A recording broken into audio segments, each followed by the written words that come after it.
I'm Molly. And I'm Jamie, and this is our From the Pasture with Hired Hand podcast. As the owners of Hired Hand website software, we've been developing websites and creating internet marketing strategies for livestock breeders for the past 10 years.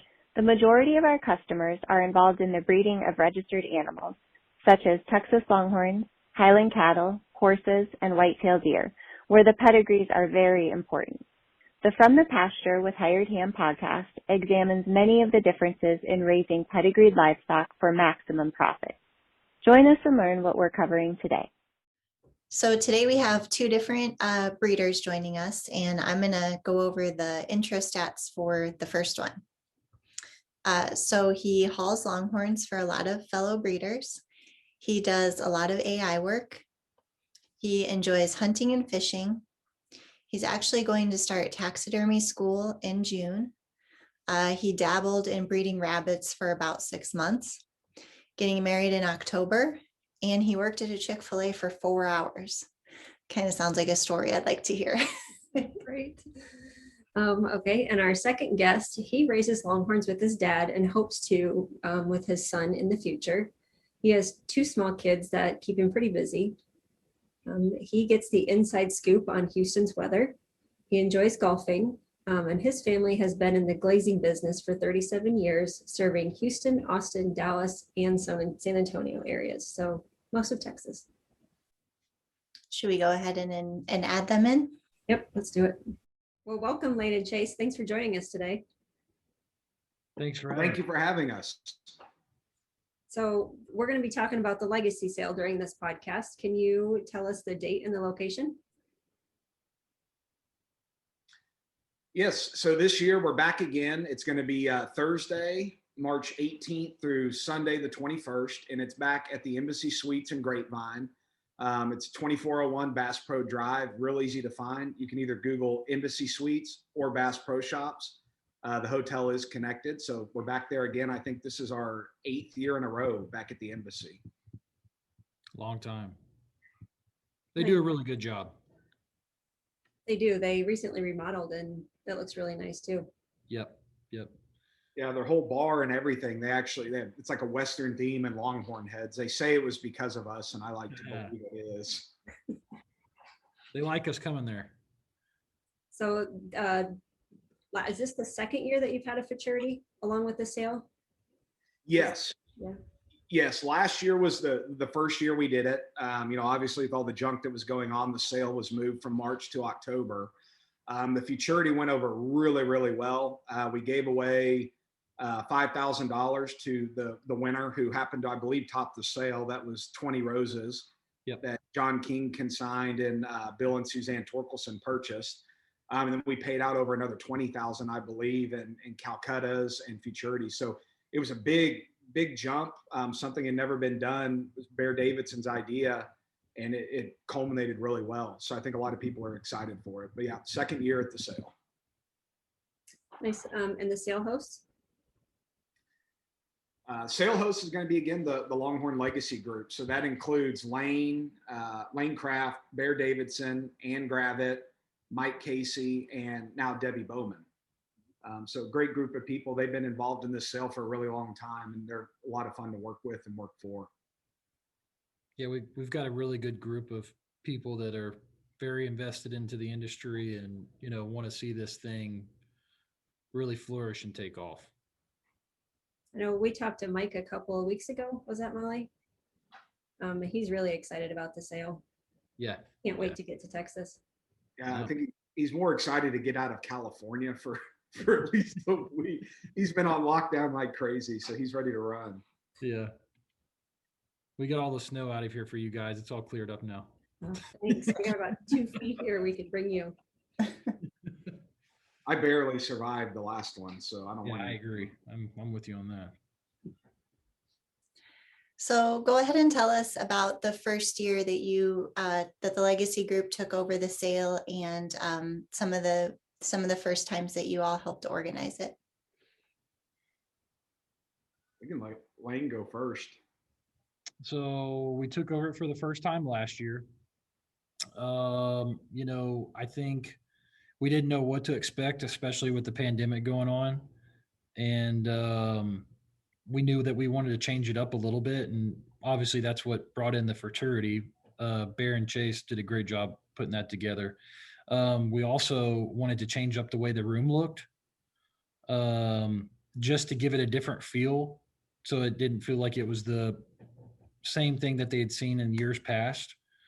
Um, and then the first legacy I got involved with, I think it was Chase and I were talking, was 2015 when I got on the board with the TLMA. And, you know, being a board member, everybody had their own opinions, and we all chipped in and tried to put together the best event we could put together. We just, some stuff like that. But yeah, for this year, we're trying to play on what we did in October and improve on that. And, in the years coming, we're trying to make it even bigger and better than it is now. Yep. So who was the highest selling lot at last year's sale? Last year's sale, I think, was 20 roses.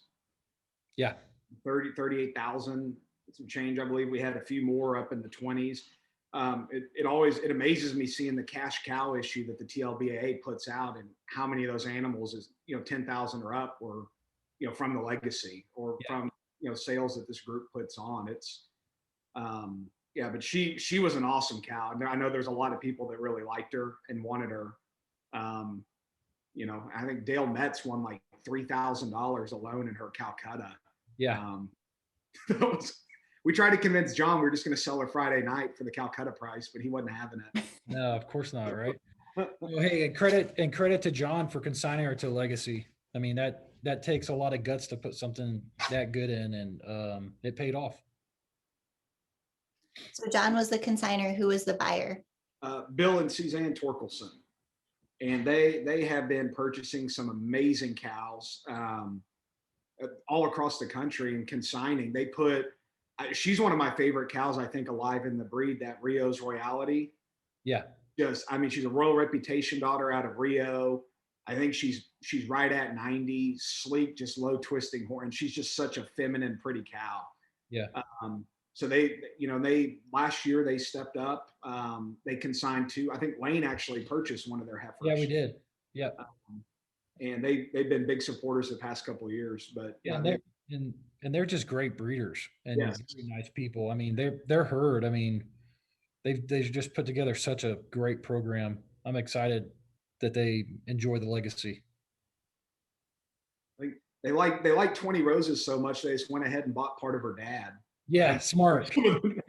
That's usually how it goes. So how many lots are in this year's sale? Yeah, so this year we have 57 lots, not including, we have one donation lot for the Longhorn Legacy Grant, as well as we're auctioning off the spot bulls. So 57 really strong animals. We like to keep it between the 55 and 60 range at this, because they are so elite that we want to give each animal their time in the ring to shine and not overshadow it with a 90, 100 lots sale. And how does this year's consignment number compare to last year's? Last year was a little bit different because of cancellations of sales due to COVID. We were at 55 last year and then took on, I think, another 12 when various sales throughout the year were canceled. We opened up consignments to those who wanted to put in a good cow and just had missed. So we're right on where we were pre-COVID. We're not going to mess with COVID or anything like that again this year. We're going to have a good sale. Yeah. So let's reminisce a little bit. When was the first ever legacy sale? You hear the stories of them having a cow sale like up in the penthouse with like Red McCombs and all those guys running cows up elevators. I don't know anybody that was at that sale, but it sounds really cool. I know Bill and Elizabeth Hudson and Joe and Lorinda Valentine ran it for years and did really well. And then the TLMA acquired it in 2009, I believe, and started running. So as far as the first one, I think it was started out with a few of the prominent breeders back then, and it's kind of had its legacy throughout the past 20-something years. So Chase, you said that you got involved with the TLMA when they were you initially with them when they took over this? No, I came in, my first legacy sale, part of organizing was in 2015, when I first started working for the TLMA. So this will be my 6th, 7th legacy sale to have managed. But yeah, it was definitely going on before then. And then Lane, you said you got involved, was it in 2019? For like when I joined the board was 2015. 2015. TLMA. Yeah. Did you, when you were on the board, did you help get things ready for the sale or help prepare for that at all? Everyone chipped in, on the board. Everyone gave their suggestions and, talked about cows and, what we wanted to see in there and who we could call and get the consign. Yeah, that's kind of how everybody was chipping in. So can both of you tell us your funniest story from a legacy? No, they're all too bad. And some of them people just won't remember. Hired hand to maintain their G rating on their podcast. We did have one year, I like to blame Bear. It was a transit cow that was not involved in the sale. Yeah. They were trying to do a trailer to trailer swap, and she decided to go for a stroll around the property, cruising through Bass Pro's parking lot, going up and down about, half a mile from the highway. So that was very exciting. Another, I think my favorite was when Danica actually sold at the sale. That was 4 years ago. She topped the sale at $380,000. Well, we had just met Mike Davis a month before. So nobody knew who he was. He was there. He had, wine glass, drinking wine, bidding on the sale. And I was like, we're all sitting there. It's like, does he know that it's at $370,000, not, $370, $3,700. So come to find out, it was just funny, but that cracked me up. It's like, what are we going to do? Yeah, nobody knew who the hell he was. It was like, who's this guy sitting over here in the front? It's like, what is this? Like, I'm going to have to tell Alan and Teresa that the check bounced. Like, we don't know what. But yeah, it turned out, and then Bill and Judy wound up buying her. Now Mike actually owns her and her entire family, and I think all but one animal he owns out of it. So that cracked me up. And no, that's a good one. Years. Yeah, good guy too. Very nice guy. So that's one memorable moment from the sale specifically. If you had to pick a second, what would it be? Ooh. Well, I love Donnie Taylor. And I love to pick on him. I can do it because he's not near me. Right now, we bought thoughts and prayers with him. His dad passed away, but the funniest thing is he had purchased this little heifer from Brent and Cindy Bowen and took her to the Longhorn World Championships. Then we got this black-haired, tan, vampire-looking family who we call the Kraft showed up, and I had talked Donnie into putting this heifer in the legacy. Well, Les wound up buying her there, and I told Donnie, I was like, I think she can do better than what you're going to sell her for. He said, no. Well, y'all brought her back in the spring, and I think it was $78,000. Yeah, you did really well. And that was what excited me about that is I think that was an election year, so that fall prices were really down. And so seeing how much the market exploded was really memorable. Love what you're hearing? Be sure to check out our Pickup Truck Confessions. It's a video series where we hop in the truck or rental car and interview a variety of breeders about what drives their passion for their livestock, how they got started in the breed of their choice, marketing tips, and more. And now back to the podcast. What's funny about putting Ringtail Cat in was, that's the one thing about the legacy sale is you're always pressured to put something really, really good in. I mean, it's like, it's got to hurt when you put them in. And Ringtail Cat, we were so pumped up about her, but it was between her and one cow that I'll never part with. And so, after talking with Chase, we decided to do her, and yeah, he got his wish. He basically got her in the legacy in the end. I mean, there's been so many tears shed. I mean, with consigners last year, Tony Stegmuller, they sold that, I think she's lot 9 Elvira cow, black and white, gorgeous Wanachek's daughter. And I walk up and I think it was I had never met the people who had bought her. And I think they had talked to Larry and Tony, but I go to tap Tony to try to introduce them and she turns around and it's just waterworks. We've got a really good photo of her crying, taking the picture. So that's, these people, like Lane said, it's their best animals. And for some of the wives and even some of the husbands, I mean, they've raised them from babies and shoot, even me. Lane cries. Even last year, I had trouble letting go the 2 we put in. It's tough. We didn't know they were going to show up until they showed up. Yeah. It's like, Sometimes how that goes, right? Yeah. We're like, yeah, we'll see if she makes it there. I think this is a fun time to turn around on the podcast because obviously y'all have probably been to more sales than we have or would ever hope to. And I would challenge y'all, what is y'all's most memorable moment at the legacy sale, Molly and Jamie of Hired Hand Software? I do have to tell you though, I think one of the things that I do like the most, or this is something that you guys recently started, is the legacy grant. Yeah. That's I think definitely a life changer for the recipients of that. So I think that's something that's pretty cool. And we had all the applications. The deadline were actually yesterday. So we got a bunch of applicants who sent in. I think this year we're going to be giving out close to $25,000 in student loan forgiveness. And these are people who are active in the breed. Josh Shaw and Melissa Borscht won last year and helped them eliminate student debt. So, and it's through the generosity of the entire industry. We raise funds throughout the year for this account to give out at the legacy. Now this year we only had last sale in October. So I think that sale, we raised almost $18,000 towards the grant. And then Chase Lunsford with another nonprofit that he works for committed to $5,000 just recently. So it's really exciting, and it's cool to see this group helping everybody else out. It's really neat. It's good to help people. For sure. So those people who are coming to the sale who maybe haven't been there before or they're not familiar with the area, what are some suggestions you have for things for them to do besides the futurity and social and sale? Yep. Well, we'll have awesome vendors there this year. We'll have, I think, Hired Hands coming.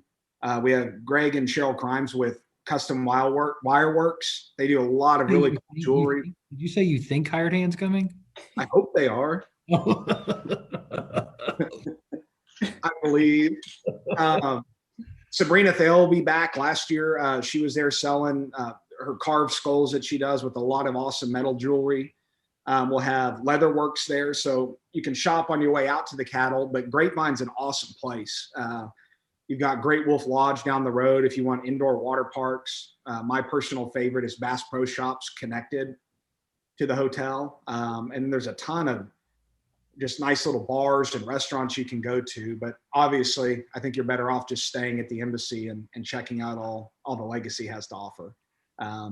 If anybody's hearing this and is flying in, they do run a shuttle from, I think it's DFW International, which is about 5 minutes. So just step outside and hop in the embassy cart and they'll bring you to the hotel.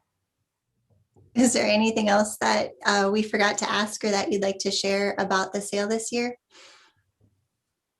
I think, as many people as we can get in that room with everything that's going on, if people just know to come and have a good time and buy some cows. Or as Dale would say, swap some stock. We're very excited to have everybody at the Legacy this year. There's a couple that could be high selling lots. Yeah. I always just say one of them is my go-to answer. You want to tell us, Lane? Which ones do you think? There's one that's getting a lot of attention, and I think everybody knows her. Right. Maybe somebody will roll the dice and get lucky. There you go. But again, yeah, some of the best pedigrees, the best people. We've got consigners from across the country coming all the way from Maryland to Oregon. Our sponsors stepped up big. The consigners stepped up. So we're really excited. I think you go through each year, but this is such a strong lineup of not only we got 200-inch cows selling, which I think this will be the first time a 100-inch cow ever sells, and we got 2 of them. Yeah. Which is very exciting with Nancy's consignment and then Richard and Jeannie's consignment with Awesome Trixie. But every one of these animals can improve a program, and they've been built for this sale. These are generations and years of breeding to make it to Grapevine, and we're excited to share it on behalf of the consigners and everyone involved. Yep. Hey, yeah, I want to say one thing. Without the consigners, this isn't even possible. So, whoever ends up watching this, and if it's the consigners, thank y'all so much, because we can't do it without you guys, and we really appreciate it. Well, thank you both for joining us today. And I know Jamie and I are looking forward to the sale this year. So hopefully everyone else can attend and see what it's about. Definitely. And if you can attend or make it in person, it will be online, Hired Hand Live, /bidding, I think.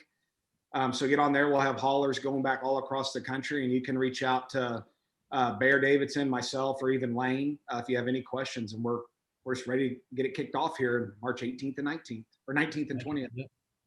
Yep. All right. Thanks, guys. Thank y'all.